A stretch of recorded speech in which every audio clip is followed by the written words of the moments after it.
Good morning. I apologize for my very poorly timed laryngitis. Please bear with me. I'm going to ask you all to do something a little uncomfortable for a moment.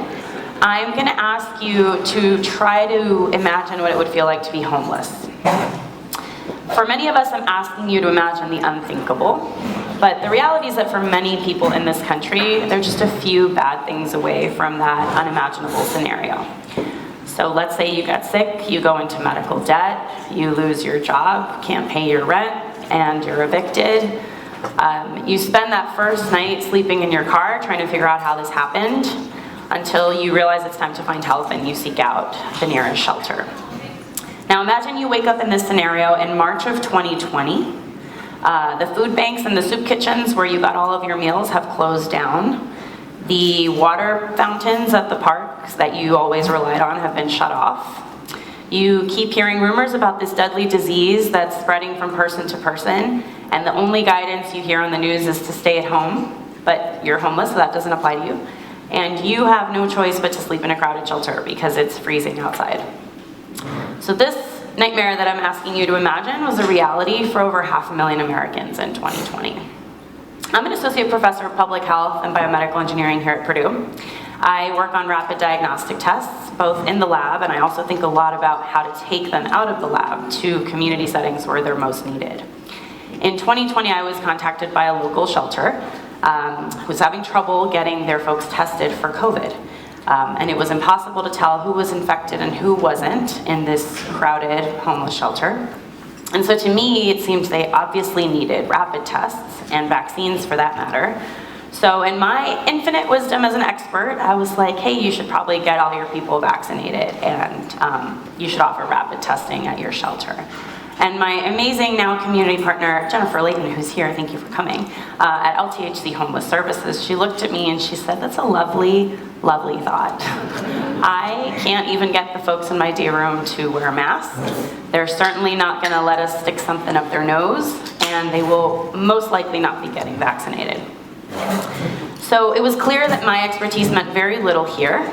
I had absolutely no legitimacy as an outsider to this homeless community. I have no personal experience with homelessness. I knew nothing about their daily life and struggles, nothing that I could relate to even.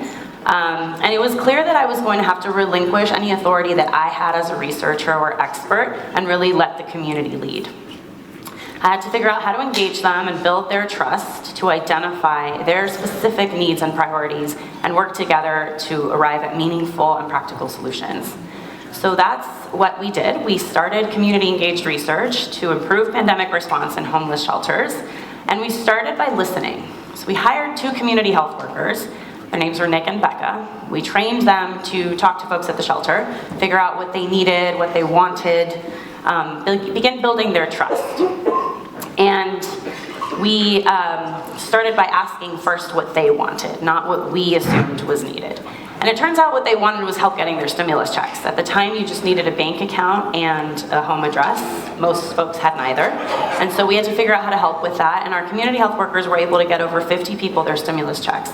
This made Nick and Becca very popular at the shelter and kind of the go-to people. So we then trained them to provide health education about COVID in ways that were informed by the community and guided by their questions.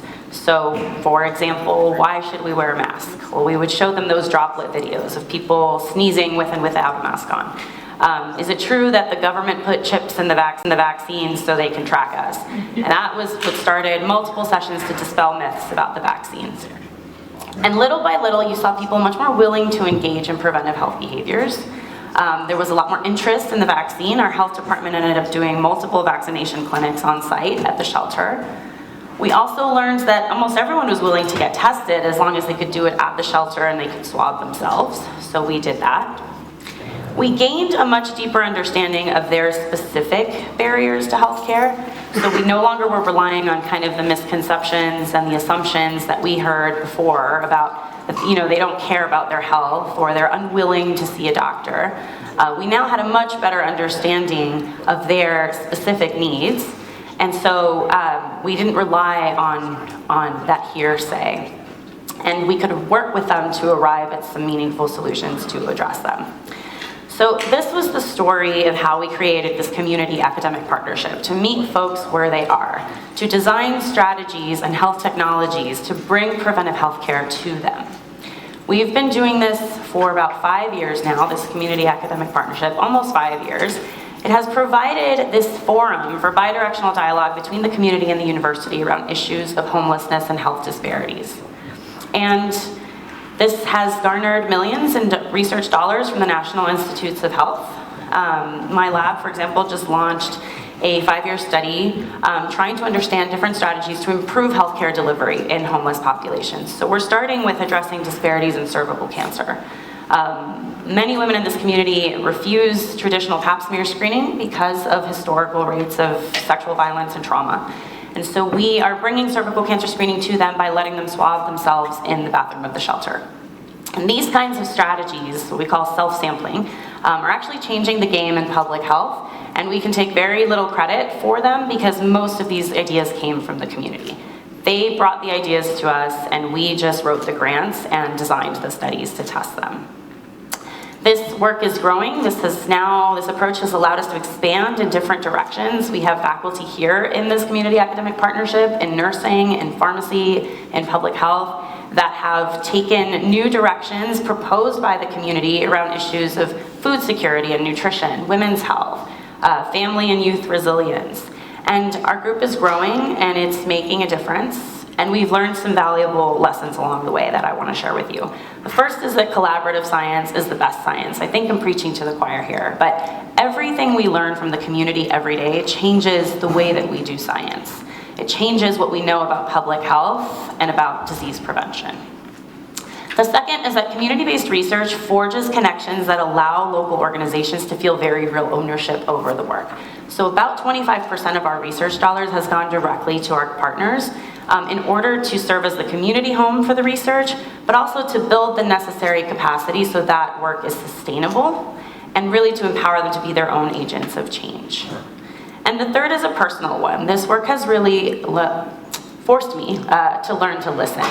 I have trained at some of the most prominent research institutions across the country, and those few visits to the shelter in the beginning, those conversations that ensue really taught me how little I knew. My academic expertise didn't prepare me for the lived experience of homeless communities, and I really had to take off that expert hat and invite the community to lead the way.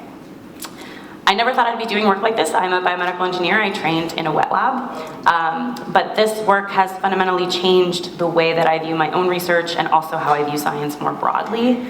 I think here at Purdue we have some very brilliant minds, many in this room, working on groundbreaking discoveries right now. But in order to make sure those discoveries make it to people who need them and to really heed our land grant mission, we really need to leave our labs and leave our offices and spend time in the communities we hope to serve and start listening. I think this will lead to better science, a more robust and more relevant research enterprise, as we've heard, and better health for all. Thank you.